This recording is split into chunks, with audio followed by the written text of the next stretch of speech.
Okay. It's Gertie Mack, and let's jump right into dianataurasi remarks about Caitlin-Clark. So, Phoenix Mercury took on the Indiana Fever out there in Phoenix. But it was scorching hot, but the Phoenix Mercury wasn't the ones doing the scorching. It was the Indiana Fever. They took the W back to Indiana with them, 88-82. It was a great game, though. But let's jump right into this. I got to react to this. So, Caitlin-Clark, there's been a lot of, attention surrounding her name in the media. She's selling out arenas whenever she comes to a game. This game was sold out. 17,000 people's in attendance. They ain't playing at the city park or the high school local gym no more. They're playing and their people are attending. Well, down to Rossi, when Caitlin-Clark plays these teams and they have other star players, of course they get asked about Caitlin-Clark. Some of them don't want to answer no questions, some does. Well, Taurasi responded and asked her the questions about what Caitlin-Clark has done for the WNBA. But in my opinion, it's like she showed Caitlin-Clark some love, but then also kind of like, downplayed what she has brought to the WNBA more so than just the Fever. Y'all check out what she had to say in the post-game interview. I think she's done a lot for the Indiana Fever. That's a team that, for the last, couple years is trying to get back to their glory days of Tamika Catchings and putting up banners. So obviously what she's done, I think nationally for the game has been pretty incredible. And, whenever you have that momentum coming out of college and, the eyes on you for 4 years straight. So I think what she's doing for that team right now is pretty impressive. And, that's when I think of her, I think of what she does for her team. Now, much love to Taurasi. She's been around the league, for almost 20 years, 2 decades, before Christ. But that's BS on the Caitlin-Clark stuff. We got to call a spade a spade. It don't take much to just acknowledge what someone has done. Taurasi, Lisa Leslie, Cheryl Swoops, a lot of greats that had came way before Caitlin-Clark, Angel Reese, all the above. None of them should be able to fix their mouth to say or acknowledge that Caitlin-Clark is the reason that a lot of these games are selling out. I'm not just talking about people attending. I'm talking about selling out capacity.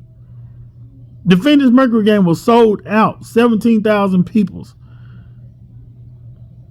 Chicago Sky and all those games selling out. Angel Reese, she brings a lot to the table. Everybody brings a lot to the table, but everybody has a role and everybody can't be the leader and everybody can't be the one responsible for everything happening. Everybody plays a very integral part in what's going on. And these new players that's coming in this draft, 2024 WNBA draft, Caitlin-Clark, Angel Reese, you name it. They are responsible for the spotlight that this WNBA is getting. Yes, people paved the way for them, but give them their props on what they're bringing. The people who paved the way for them been in the league forever, and they ain't been selling out games like this.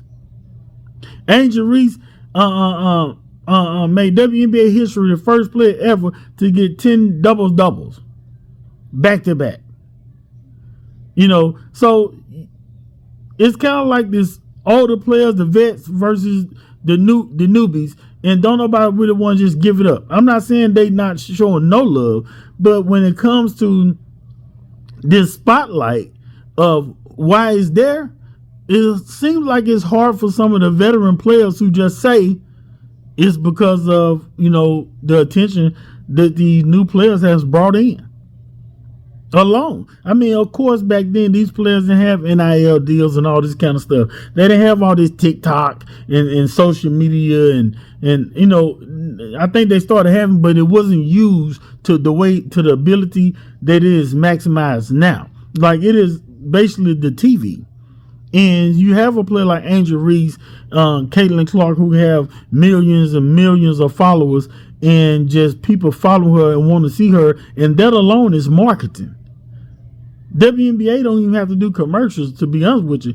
Caitlin-Clark, Angel Reese, Aja Wilson, Leah Boston, a whole lot of other players can just market on their social media pages and bring an audience. That's the difference in the league these days and just how things operate.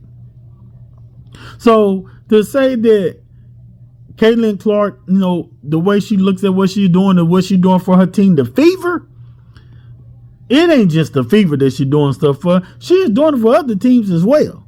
She is doing it for other teams. She is doing it for the league. This ain't just about the Indiana Fever. The Indiana Fever is a part of the WNBA. So if Caitlin Clark is just doing it for the Indiana Fever, then this also rolls over and shows, support and bring togetherness and an impact to the WNBA. She went down there. They played Atlanta Dream and sold out. Okay, Atlanta Dream might not be that good, but still they had a game that sold out. That's good for the Atlanta Dream. Chicago Sky, Seattle Storm, all those teams. And those teams have been champs. But this still is a good spotlight because people are showing up to these games. Phoenix Mercury game was sold out. Ask yourself this. Would this game have been sold out if there wasn't no Caitlin Clark in attendance? If there wasn't no Caitlin Clark in the 2024 WNBA draft? If there wasn't no Caitlin Clark who was spotlight hot like this? Would it be that? No, it would be cold pancake syrup. But y'all get in the comments and tell me what y'all think. Don't forget to subscribe to the channel, like and share this video. Holla.